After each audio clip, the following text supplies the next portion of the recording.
Well, the first thing I noticed, that fork ball is nasty. I want to throw that pitch, but my fingers don't. I can't do it. My fingers don't spread wide enough. So, but that thing's nasty. The stuff is really good.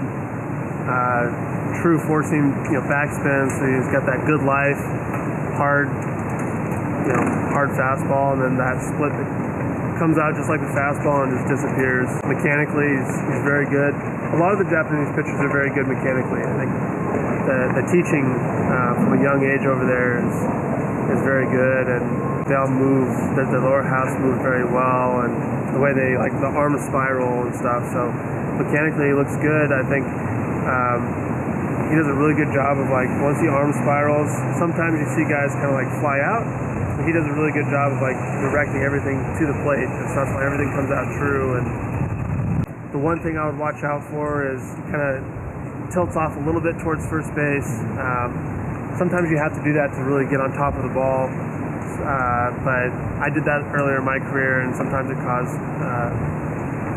some command problems or whatnot. So that's always something I look for in my own delivery, is keeping your posture straight, being able to rotate around it and keep everything right up and down. But other than that, I mean, very, very clean mechanically. Stuff is very good. He clearly loves to compete. He loves being out there and is energized by it and has passion for it. And so he's exciting to watch pitch.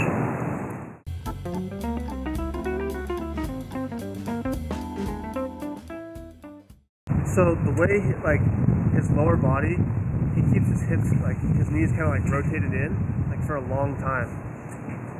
I tried when I watched Darvish pitch.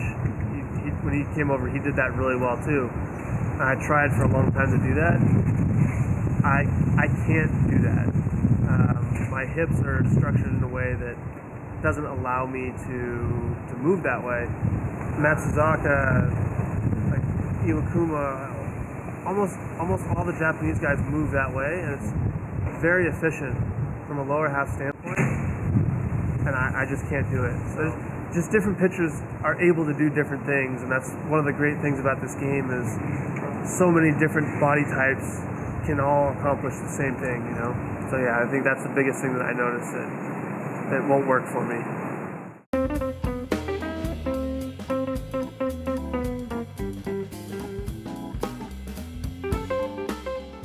Yeah, 2009, so 10 years ago, it's 2009. Back then, I had just gotten done pitching in high school, and most high school mounds over here are very soft like that. And so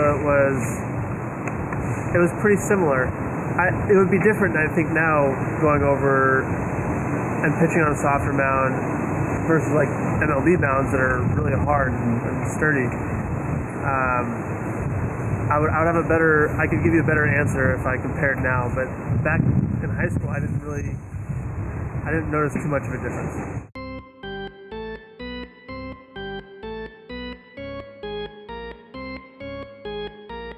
It's called an aura ring. Good sleep data, how well you slept, how much you slept. Really cool stuff, and it's amazing the technology is just so small now. They have watches, Apple Watch can do some of this stuff, and wearables. They have heart rate monitors that you wear a strap around. but now everything is in a ring. It's pretty crazy. I didn't feel like I slept very well in general, and so I was looking at wearable sleep trackers. I've been tracking my sleep on my phone for 5 or 6 years, but it's just, you set it on the side of the bed, and so like depending on the mattress you're on, might get different readings or whatever. It's not super accurate. So I was trying to figure out why I wasn't sleeping as well. So I looked up the best sleep tracker that you can wear, and this is actually the highest rated sleep tracker on the market right now, so that's why I got it. So every day I monitor my resting heart rate, my heart rate variability, how long I slept, how well I slept, what time I woke up, what time I went to bed, and it does all that for me, so it's just right there on the app that connects me, so it's been very, very helpful.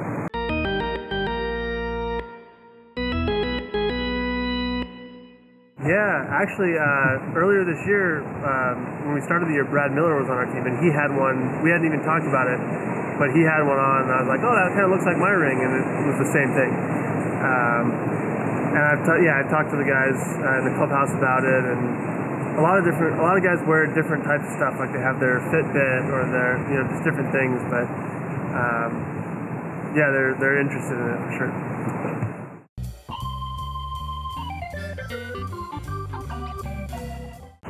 There's a couple times that I'll just crave something that I really like, maybe a cheesecake or a piece of candy or something.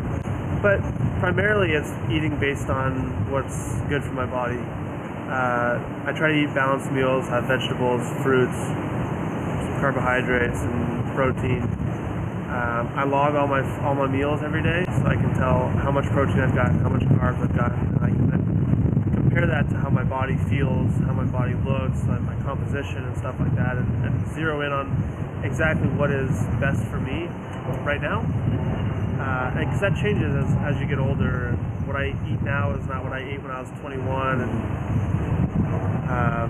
so that changes. But I monitor it, and I eat based on fueling my body for performance, not necessarily like enjoying eating. And when I cook in the off season, my food's very plain.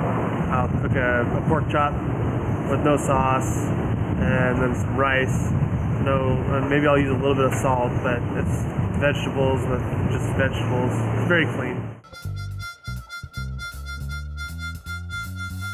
I'd probably have to say sushi, honestly. I can sit down for sushi and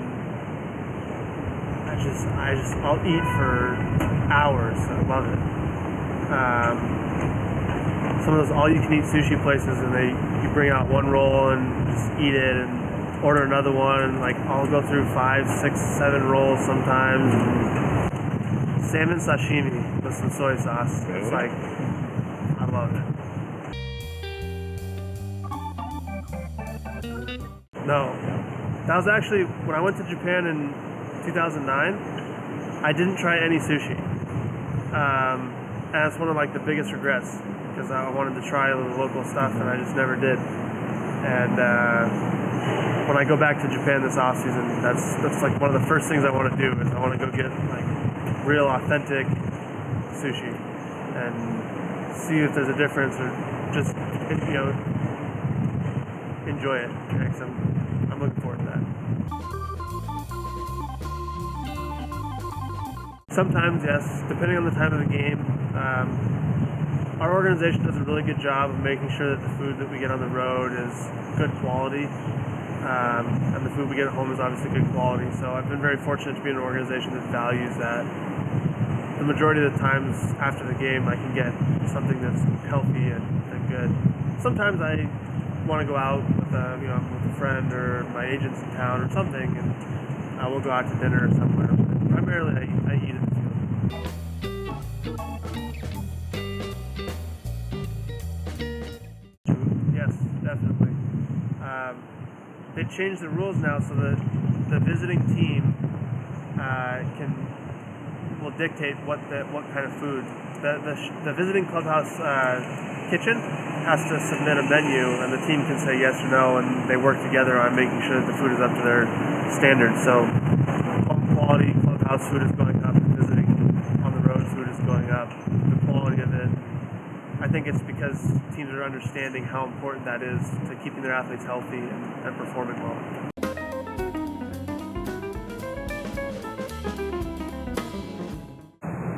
So I'm into photography and videography and creating travel videos and taking pictures and stuff like that. I run two businesses. One's a media company and one's like an advertising marketing company, and so I'm interested in that and social media and stuff like that. And then of course my drones. Everyone knows about my drones and the virtual reality goggles and just like feeling like you can fly, and it's so cool. So I spend a lot of time doing that and designing them on the computer, and I have a 3D printer that prints some of the parts and assembling them and the electronics, and I love that stuff.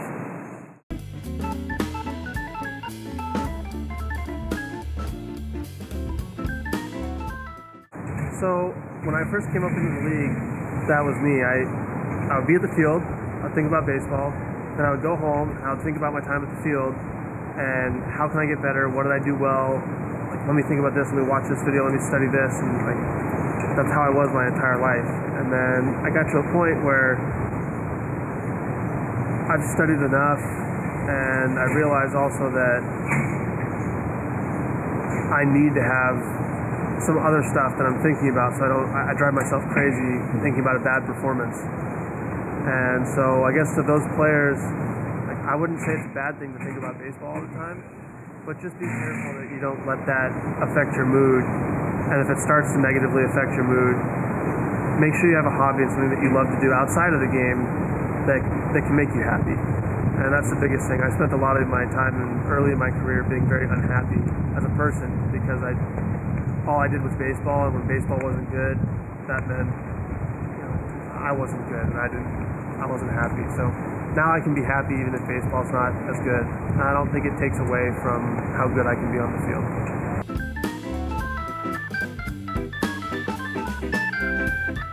It's a heavy metal band from Europe, and they sing about Vikings and Norse mythology and the gods, and I love the music, and then the subject of the songs is interesting to me.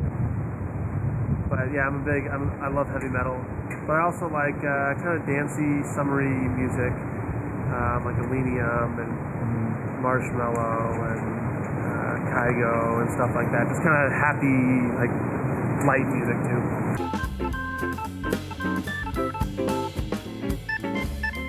My same 5 songs, I start off with an Amar Amar song, 1,000 Burning Arrows, and then I go into a Soilwork song, All That Remains, and then it's As I Lay Dying, and then I finish off with an Amar Amar song as well.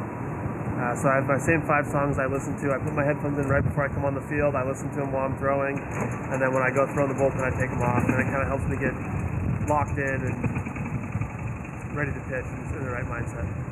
I started that when I was 15, I think. Really? Yeah, so like 13 years. Back when like you had to have, it was just when the original iPod like came out, and it was this big thing, and now it's easy. You have your phone and wireless headphones and whatever. But yeah, I've been doing it for a long time.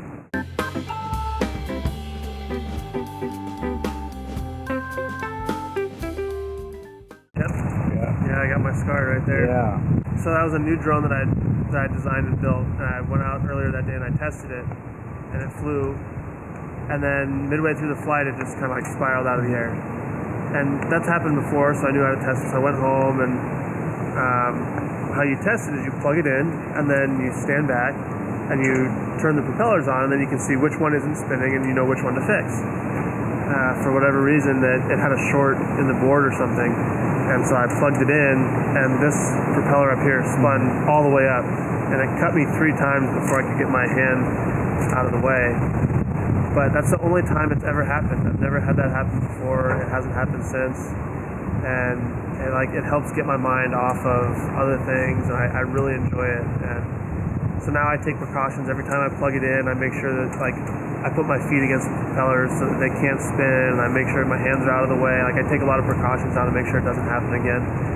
But once it gets in the air, like, it's so fun. Like, you wear the goggles and like, that's all you see. It's completely immersive, and it's just, that's one of my favorite things. So yeah, I keep doing it. I just make sure I don't get hurt doing it.